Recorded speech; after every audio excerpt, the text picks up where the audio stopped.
आज सरदार वल्लभ भाई पटेल कर 150तम जन्म जयंती उपलक्षे भारत वर्षर यशस्वी प्रधानमंत्री नरेंद्र मोदी जी आह्वान क्रमे सारा भारत वर्ष रे एकता पदयात्रा अनुष्ठित होई परिप्रेक्षी रे आज पारादीप रे एकता पदयात्रा अनुष्ठित होला।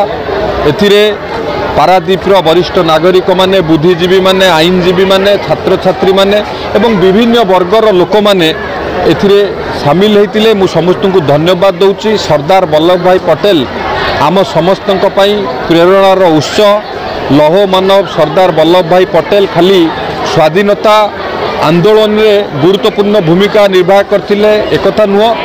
स्वाधीनता परे परे किभली भाव में समग्र भारत वर्ष एकत्रीकरण होब, जेतेबेले भारत पाकिस्तान अलगा थिला, गरजात राज्य मानकर विकल्प थिला, सेमाने स्वशासित होइकि निजे रही पारिबे बा कौनसी राष्ट्र सहित जोड़ी हो पारे। से समय रे 562टी गणजात राज्य को सरदार वल्लभ भाई पटेल निजे भारत वर्ष पूरा भ्रमण करिकी समस्त को जोगाजोग करिकी एक सूत्र रे बांधी भारतर एकता और अखंडता को बजाय रखिथिले। आज माननीय प्रधानमंत्री आह्वान क्रमे एक भारत श्रेष्ठ भारत, एक भारत आत्मनिर्भर भारत, एक भारत विकसित भारत गठन लक्ष्य रे आज आम समस्ते सारा भारत वर्ष रे आम समस्त नागरिक माने एक सूत्र रे बांधी होचे भारत को विकसित करबा पई।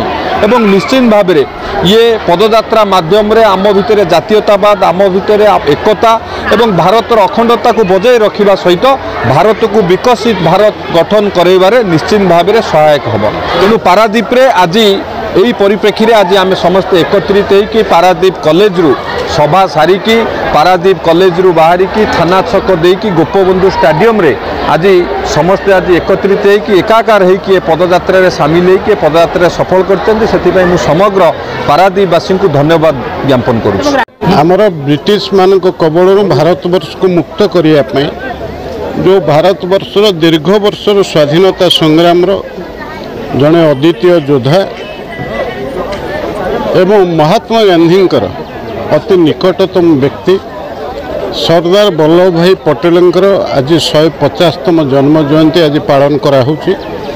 तांकर अवदान समग्र भारत वर्षर अखंडता को रक्षा करने से जो भली भाव में 1947 रु 1950 पर्यंत से प्रथम उप प्रधानमंत्री गृहमंत्री भाव में देश स्वाधीन है सत किंतु देश भितर थिबा देशीय राज्य गुड़िक आम सार्वभौमत्व सांगे जो मिसी नथिले तेणु गृहमंत्री भाव में सारा देशर प्रति राज्य को बुली सबू देशीय राजा गुड़ को प्रभावित कले जे भारत वर्षर सार्वभौमत्व संगे मिसापी।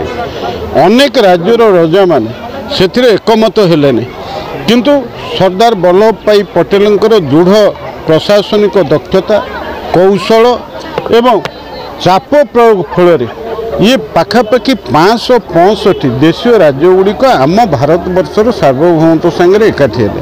तेणु भारत वर्षर एकता अखंडता संहति सार्वभौमत्व को रक्षा करिबारे सरदार वल्लभ भाई पटेल जो अवदान थिला तांको राष्ट्र एकतार प्रतीक भाव में विचार करा जाई अछि।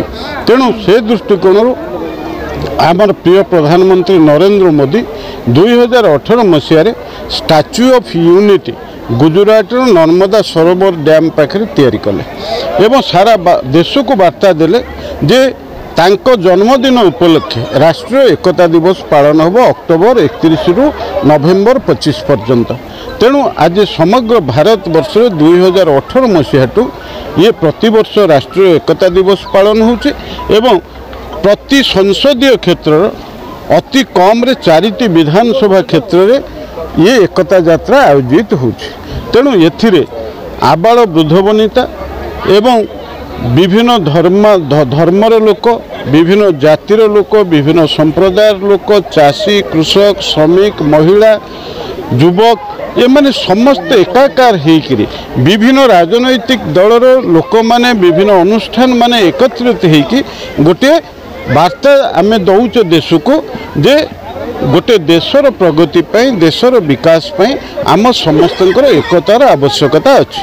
तेणु विकसित भारत तैयारी करने हेले आम देश भितर एकता को रखापी हेले सरदार वल्लभ भाई पटेल जन्म जयंती की एकता दिवस भाव में आमे नौचे एवं प्रधानमंत्री आह्वान हूँ 2047 मसीह भारत वर्ष को विकसित राष्ट्र में परिणत करिबा, भारत वर्ष को एक श्रेष्ठ भारत में परिणत करिबा।